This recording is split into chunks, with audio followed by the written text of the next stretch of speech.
afternoon, ladies. Good afternoon. Hello, hello.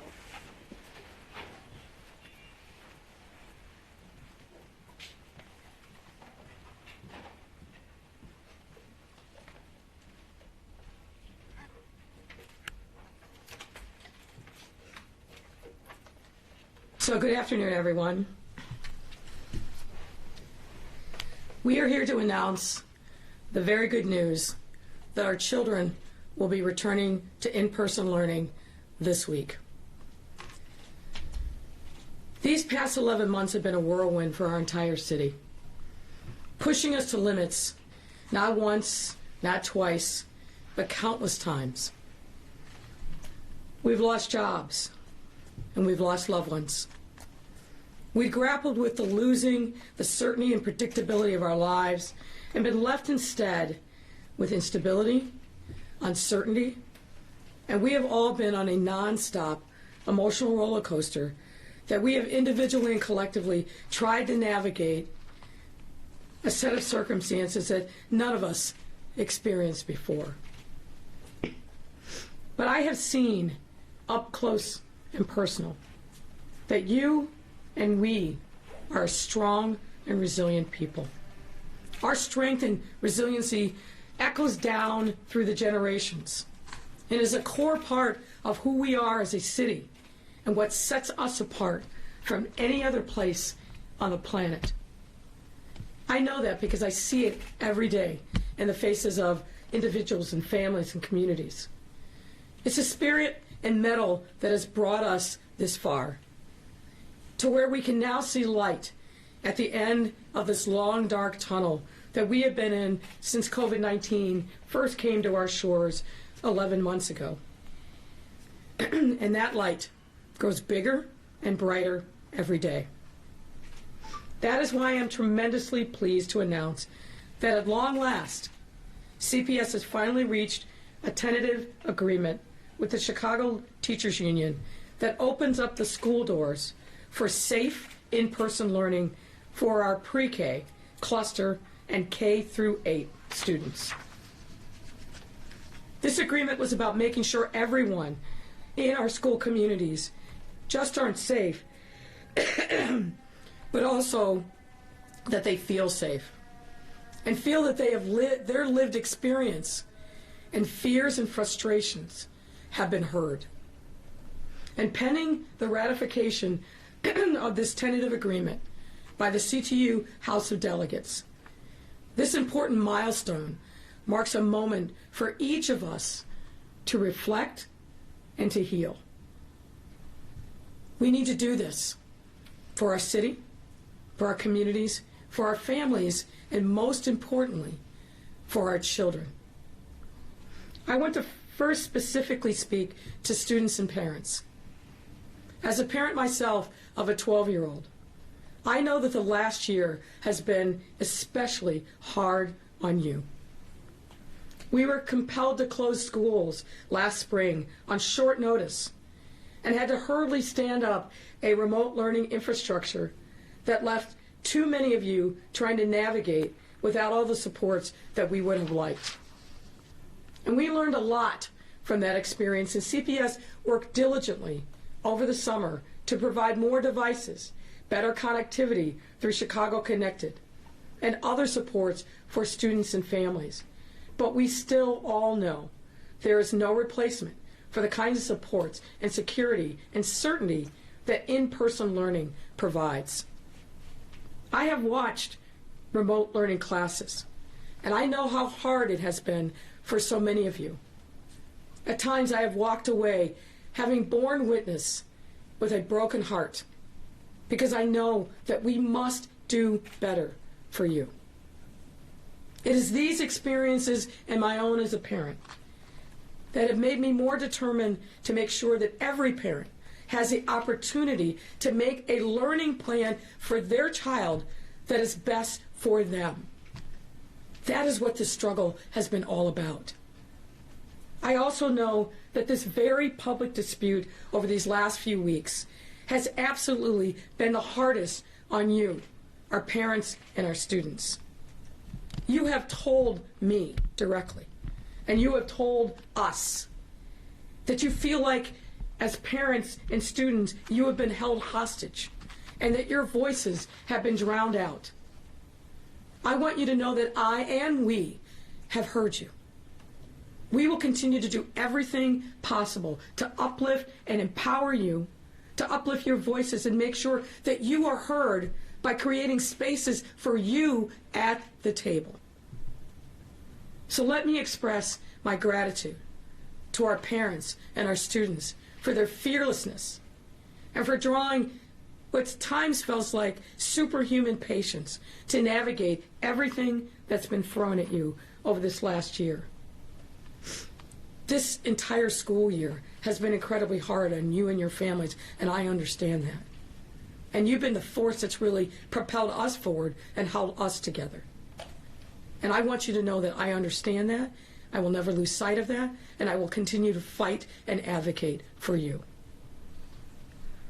To our CPS teachers and staff, I want you to thank you for your hard work and commitment throughout these extraordinary 11 months. And I've said this before, and I want to say it again. I want to personally thank those cafeteria workers and the janitors and the building engineers and the assistant principals and the principals who have never left our buildings, not one day. And all the sacrifices you have made to make sure that our buildings are clean and ready and that our children are fed. But I also want to thank the teachers. I know many of you have worked harder this year than you've ever worked before because that's what the circumstances demanded for you to manifest your love and commitment to your students. Reworking your whole lesson plans and learning how to deal with the wild world of Google Meets, sometimes on small devices, sometimes under really difficult circumstances. You have been champions, all while fighting through this roller coaster of your own personal emotions and dealing with your personal health and your family. I understand that, and I want to thank you on behalf of a grateful city for all the teachers out there, for everything that you've done to stand strong, stand tall in this very difficult moment. You have been there for our kids, and we will continue to be there for you. I'd also like to acknowledge President Jesse Sharkey of the Chicago Teachers Union and other members of the CTU leadership team who were instrumental in making this temporary tentative agreement possible. I want to personally thank President Sharkey for a series of very candid and productive discussions that no doubt helped explain and narrow the issues on both sides. I very much appreciate his hard work. To the members of CTU and others in our Chicago labor movement, for me, calling Chicago a union town is more than just a tagline.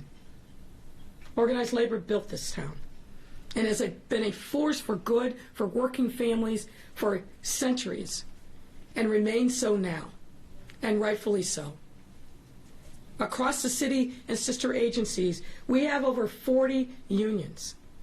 We have very strong working relationships with almost everyone.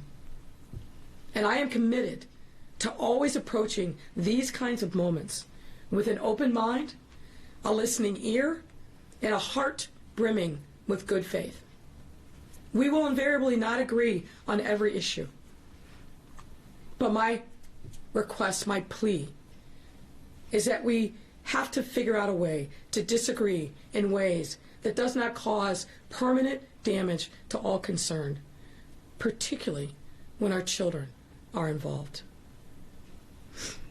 This most recent process with the CTU has been very hard and complicated, particularly because we've been wrestling with health and safety issues in the middle of a pandemic when emotions are fraught and the fear is real. I am confident that the measures that we have and will put in place will make our schools even safer than they already are and will be a model for other systems in Illinois and throughout the country. There are lots of people to thank, and I've already thanked some, but there's others that I need to call out by name. I want to start with the women who are here with me today. Dr. Janice Jackson, our fearless CEO of the Chicago Public Schools, and our Chief Education Officer, LaTanya McDade. Without them, this moment would not be possible. Pure and simple. They have sacrificed. They have sacrificed a lot, personally, professionally, and laid it on the line to make sure that our children were heard and have the opportunity for a safe return to in-person learning. I have to thank Dr. Allison Arwady, who really the entire city owes a debt of gratitude that we can never truly repay. And at this moment has been right there by our side, walked through this journey with CPS and continues to do so. Personally for me, providing me with real counsel, strength, and insight. So Dr. Arwady, thank you so much for everything that you're doing. And thanks to the entire Chicago Department of Public Health team for being the shoulders that we, every single one of our residents, has been standing on through this incredible time. I also want to give thanks to our lawyers, and particularly to our lead lawyer, Sally Scott, from the Franzik Law Firm. I know what it's like to be a woman in law, to be at the front lines. And I just want to say, Sally, I appreciate you, thank you, and support you 100%. I also want to give thanks to the others who have been instrumental, particularly over these last 2 weeks. Some of them don't want to be named, so I won't. But I want you to know that I thank and appreciate everything that you've done to help move us to this point, to narrow the issues so that we could get to this point of a tentative agreement. And I also have to thank the others on the CPS negotiating team who exhibited cool-headed patience needed to guide this deal across the finish line. And specifically, I want to call out Arna Rivera and Matt Lyons and the others on their respective teams and internally at CPS that made this moment possible. As I said earlier, these past 11 months have been a whirlwind for our city, and that's putting it mildly. But with our school reopening, we have taken a momentous step forward in our journey of renewal and recovery. The schools are the spine for our city. Everything hangs on our public school system and our other school systems across the city. We can judge the health of who we are by what we do to support our children and what we do to support public education in the city and making it available to truly be the great equalizer that it is. We have to make sure that our journey sees us fighting that much harder to ensure that we provide for our kids the education, the resources, and love that they need, and let's emphasize love, that they need to learn, grow, and pursue their dreams. The things that we've talked about over these last couple of weeks, the challenges that we are seeing arising through this year, the achievement gap that unfortunately has grown wider. This hasn't disappeared because of this tentative agreement. We have much work to do. Our sleeves are still very much rolled up, and we will continue the fight to make sure that we mend the fences, that we bridge the divides, all in the spirit of making sure that our children, our most precious assets, in every family, in every city, have what they need to be able to thrive and to feel like their city supports them and loves them, even in these most difficult times. We have a responsibility and an obligation to them that we are all committed to fulfill. There is nothing that will stand in the way of making sure that we embrace and continue on this most noble of missions. That's who we must be as a city that loves and supports our children. If we do that, we will be known throughout the world as a city that has gotten it right, that's recovered in the right way, and is moving forward. Let me end by saying this. When I ran for mayor, I never thought that I'd be making decisions about who truly can get life-saving vaccine and when, or any of the other myriad of decisions that I've had to make over the course of this last year. But I believe very strongly that as a leader, you must play the cards that you are dealt, no matter how tough the hand. None of us expected to be in this kind of fight for our lives on a daily basis. And unfortunately, the struggle we have just come through is playing out all across the country. This is what the failure of the Trump administration has wrought. This is the legacy that we are still suffering under. But it is one that we will overcome. I have great confidence of that. And great confidence, again, because I see it every day. I saw it yesterday when I was up in a neighborhood on the northwest side, seeing whole families come to get vaccinated, and the joy and relief that they felt because they had an opportunity for this life-saving vaccine. I see it every day in the streets around my neighborhood, but all over the city. The resiliency that we have, the toughness that we have as Chicagoans, nothing will stand in our way. So I'm hopeful that we can get through this next period together, and that more relief is coming our way soon from a team in the White House, in the federal government, that understands and respects the importance of cities like Chicago. But let me also say, we also need to be the adults here at home. We need to set the example that our children will see and value and model for themselves. My fellow Chicagoans, we need to move forward, and we need to heal. And with that, I'll invite Dr. Jackson to the podium.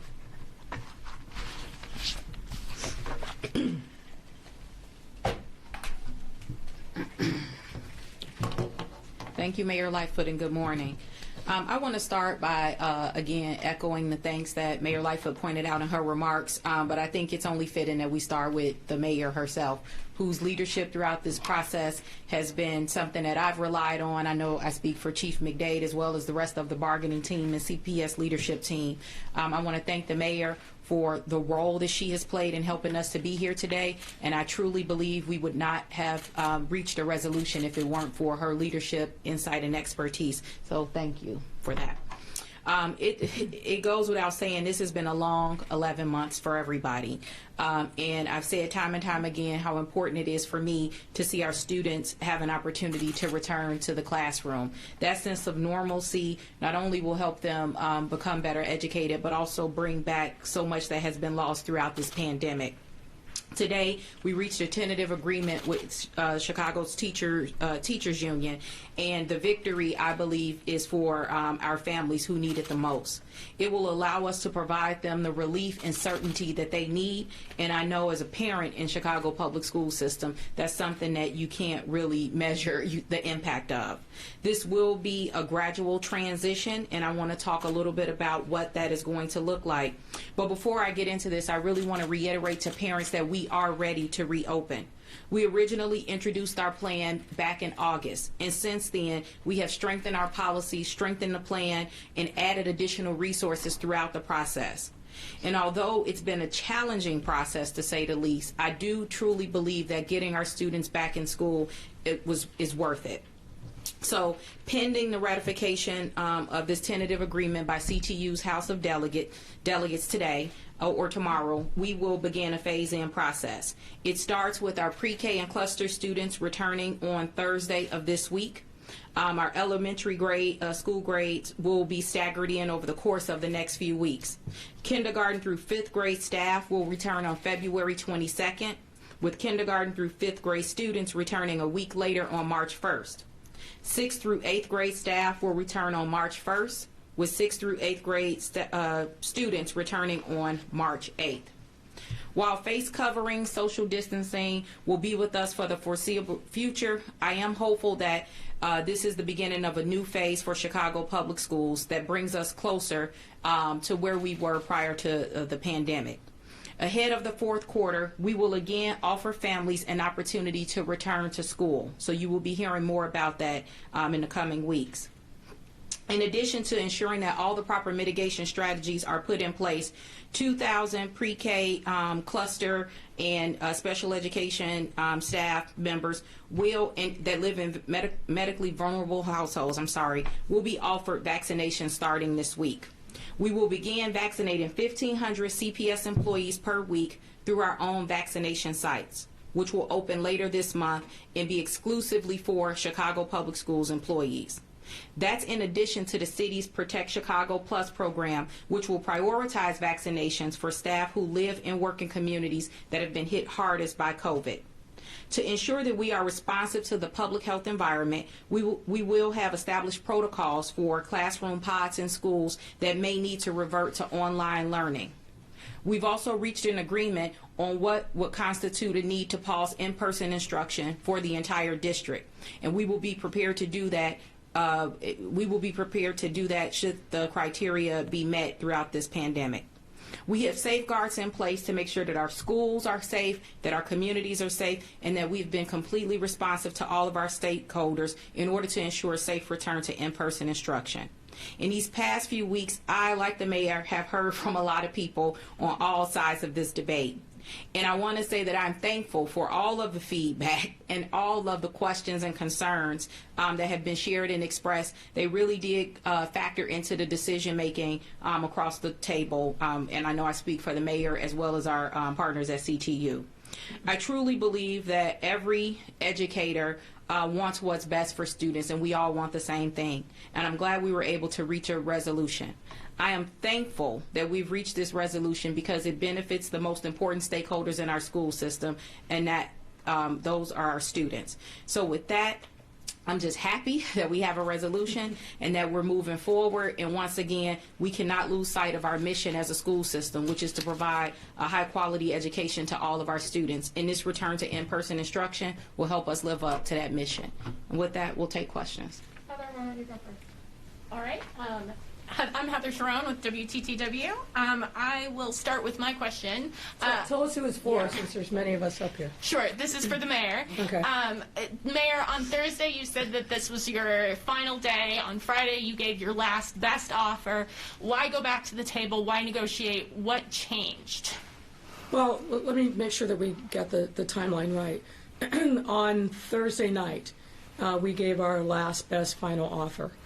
And if you look at what was proposed and what we've now agreed to into the tentative agreement, that framework is pretty much the same. You know, there are always things around the margins, nuances that need to be captured.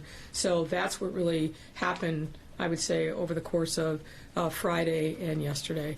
And we got to a place where we had an oral agreement late last night, and then we got the written tentative agreement earlier this morning. All right. From Hannah Leone from the Chicago Tribune. I think this question is probably best for Dr. Arwady. The framework sets a return to remote learning for 14 days if the 7-day average test positivity rate increases for 7 consecutive days. The rate for all 7 consecutive days is at least 15% higher than the prior week, and the current day's positivity rate is at least 10%. How did you reach those numbers? Why do those metrics keep students and staff safe? Yeah, absolutely. And let me just clarify also that as the Chicago Department of Public Health, there are decisions that we make for the whole city, and then we also will advise. So in this case, we have advised CPS and CTU related to these particular metrics. These are not metrics that apply for learning across all of our settings, but they were developed specifically for CPS. And the bottom line, of course, is that, first and foremost, we want to make sure that the schools are safe, and we have consistently seen that schools can be safe even when there are significant increases in community positivity. But in this particular example, it's really defining that if we are at a high rate of COVID and that it is a surge, that it is growing quickly, meaning that we're seeing those numbers go up 15% week after week, and we get over that 10% positivity. The feeling is that would be a setting where you would move to a pause and really say, okay, for the next 14 days incubation period, let's pause, let's see where we are, and then continue to assess. And then as we would be able to see either that positivity come back down, or importantly, that growth slow, because what we really look for for as epidemiologists is starting to see the growth slow and the curve coming down, we would feel very confident that that would be a setting that would be appropriate for coming back. So again, these are specifically for CPS, and we were pleased to help advise on them, very pleased, certainly that we've been able to get to a place that will bring students back, but they don't apply broadly across the city because we have over and over again seen schools can be safe regardless of high positivity rates. Stay right there. I'll follow up. There was new reporting this morning from the CDC that says the B117, more transmissible variant, is doubling every 10 days in the United States. What do you say to parents who read that story and think, I can't take that risk because we just don't know enough about that more transmissible variant? Should students be wearing 2 masks when they go to school? What would you say to parents who are concerned about that new variant? Yeah, so certainly we're watching these variants closely. We're watching them closely in Chicago, across the country, and around the world. But where you have the mitigation practices in place, like they are in place already in our schools that have been open, like they will be in place in the CPS settings, there's no reason to think that those same protective measures would not work against this variant. People need to wear their masks. They need to do the social distancing. We need to do the cleaning. But at the end of the day, one of the reasons why we have been so careful to push vaccine to the settings that are most driving our outbreak here in Chicago is because those are the settings where we can see spread and more concern for variant. And so obviously we're very pleased to be vaccinating teachers, but we also have to make sure that we are pushing vaccine to the settings that keep our risk for the variant down. So the variant, just in that message for families, is not a reason to think that schools cannot be a safe setting. It's not a reason to not feel confident about the mitigation strategies that are in place. It is a reason to double down on the things that we know work, and to make sure everybody across the city continues to do their part as we hopefully get to the other side of COVID. This is for Dr. Jackson. Can I just add a couple of words to what Dr. already said? A couple things. Your question to me really kind of underscores why it's so critically important that everyone takes seriously the public health metrics and mitigation efforts that we've been talking about for 11 months. We've said this before, that we truly are all in this together. Whether or not our schools are able to stay open, whether or not we're able to fight against another surge, whether or not we're able to really fight against these variants that we're seeing, depends upon every single person, not just the students, not just the teachers, not just CPS parents, but every single resident of the city doing their part as a city, as an individual, as a community. Everything that happens has a ripple effect across our city. So that's why we've said it's really important. The vaccine is an important tool, no doubt. But so is social distancing. So are wearing a face covering. So are all the other things that we know work. All of them have to be combined in this toolkit, utilized together to make sure we're keeping the city safe. If we keep the city safe, we keep neighborhoods safe, we keep workplaces safe, and we keep school safe. And for the parents that are hearing this bit of information, we have worked our tails off, and we will continue to tell you as best we know it what the state of play is, where we are seeing spread, how it spreads, and what you can do, most importantly, to protect yourself. So stay with us. Stay with us. Stay with Dr. Arwady. Still doing her The Doctor Is In shows on Facebook. The metrics that we put out every single day that are updated on our website, they're there to help give individual residents tools to understand what is happening on a neighborhood by neighborhood, zip code by zip code basis. We've been working with trusted community partners throughout this pandemic. They also are providing information. So there's a lot of different sources. No matter your proficiency with the digital tools that are out there. We're speaking to you, we're showing you visually, and we want you to have the information you need to educate yourself. So This one's for Dr. Jackson. The CTU says that the framework does not require any member to resume in-person learning before being fully vaccinated. Will that cause staffing issues? That's not my understanding of Okay. what's in the agreement. With the vaccine rollout, will that cause staffing issues since it will be they will be vaccinated on paid time? Is that accurate? We will allow people to get vaccinated during the workday if we can do that logistically. What I will say, we did commit to providing vaccinations for people that requested accommodations because they live in a home with someone with pre-existing conditions where they aren't the caretakers, and so we are prioritizing getting them vaccinated before they return to work. But we think that with the schedule that we have and the plan that we've already had in place for the past few months now for reopening, that we will be able to accommodate the students and families that have signed up. What if an employee declines to get the vaccine? They don't think it's safe, or they have other concerns with their own health concerns. Will there be any incentives given for people to staff members to get vaccinated, or what happens if somebody absolutely refuses? Well, our focus, we're not going to force people to take the vaccine, or mandate it, I should say. Right now, the goal is to allow for individuals who want to be vaccinated based on our equity-focused schedule to get the vaccine. And right now, the demand is high, so my focus is on the individuals who have been asking for the vaccine and getting that to them. Otherwise, people have to, again, avail themselves to the accommodations policy, the FMLA policy, and other things that we have in place if they don't want to get vaccinated and don't want to come to work. Let's do two more from you then, Mayor. There has been a lot of reporting over the years about cleanliness issues at schools and ventilation, and that's certainly been an area of concern for teachers.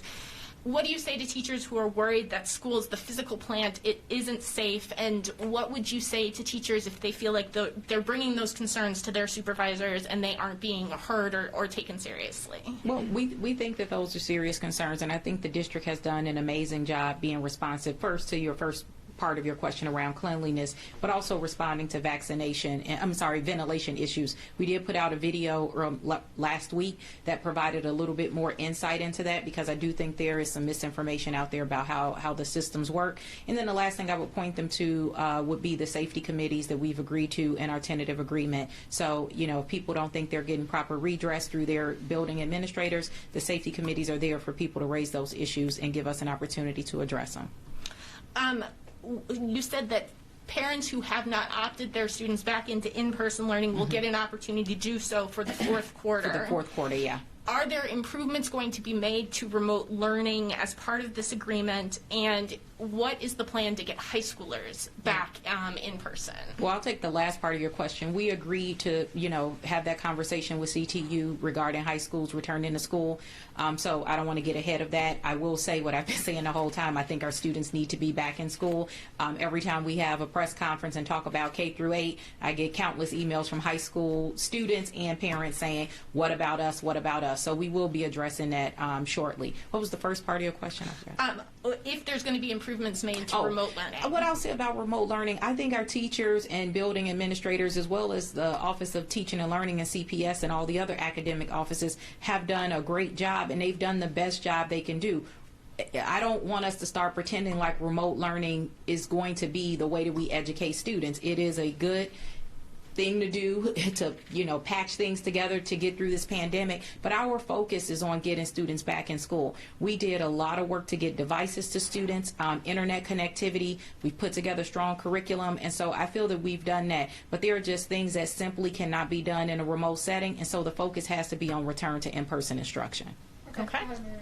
Dr. Jackson, when you talked about high school, you said you'll hope to have something soon. Mm-hmm. So do you anticipate high school students will be in person at some point this year? I want to see high school students back in school as soon as possible. What we committed to is working with the union to get there. And so, again, I don't want to start negotiating at the podium today. We just got a victory after a long fight. So I think we're going to work with them, but my stance remains the same. I think children should be in school.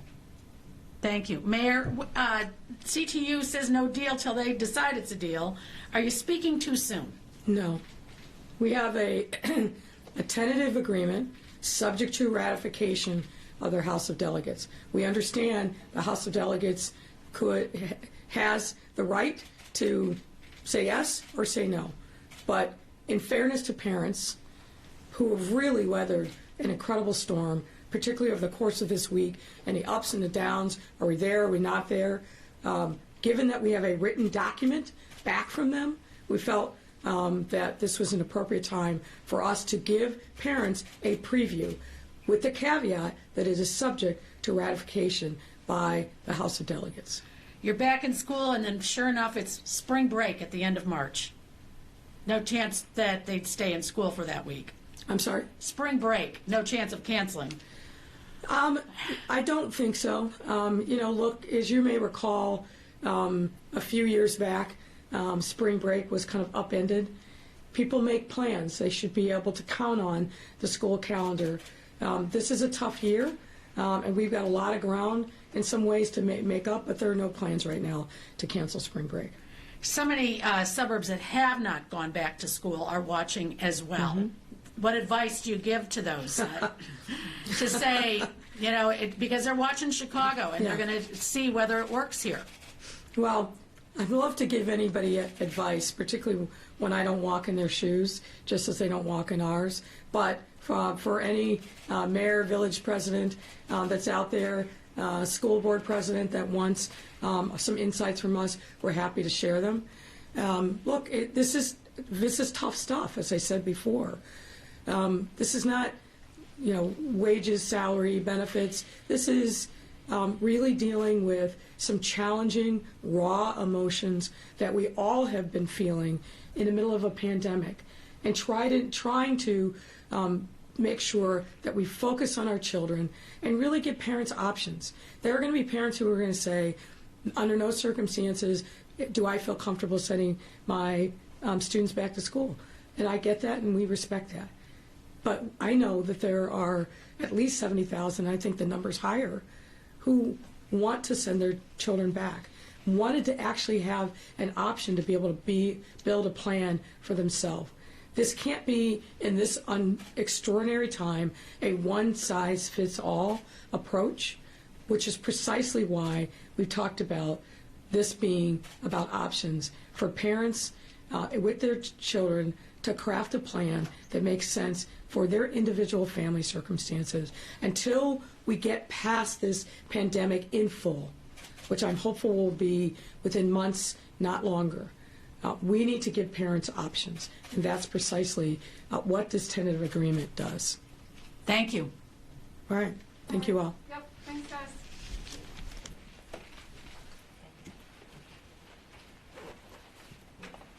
Good to see you both. Thank you. I'm not going to hold that UHC sweatshirt against you. Please don't.